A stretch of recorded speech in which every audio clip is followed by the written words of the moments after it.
The spread of the coronavirus in the European Union challenges our health systems. We need to protect our health workers who are in the first line of defense against the virus. We must safeguard them with protective equipment, masks, gloves, protective garments, etc. We work on 3 fronts. First, we are working with the industry to ramp up production. Second, we need to keep in the EU the protective equipment that we need.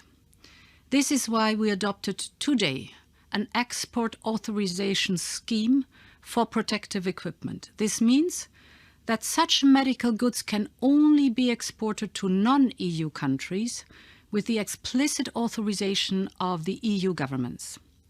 This is the right thing to do because we need that equipment for our healthcare systems. Third, we need to share that equipment in the European Union. National bans on selling protective equipment to other member states are not good. We need to help each other. No country can produce on its own what it needs. Today it is Italy that rapidly needs large quantities of medical goods, but in a few weeks other countries will need it too. By producing more, keeping it in the European Union and sharing with each other, we can protect our health workers, patients, and contain the spread of the virus. This is why I propose this European solution today. Also, we need to keep goods flowing across Europe without obstacles. Just imagine, as we increase production of medical equipment, factories cannot get the components they need in time.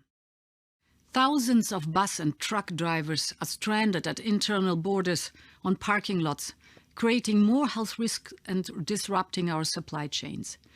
If we do not take action now, shops will start facing difficulties in refilling their stocks of certain products coming from elsewhere in the single market.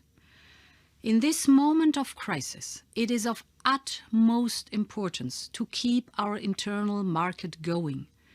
In general, measures taken at national level can only be effective if they are coordinated with neighboring countries, in particular in border regions. The European Commission is working around the clock with the national governments on all these fronts.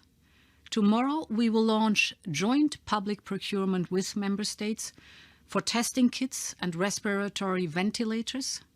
These are badly needed for our patients across Europe.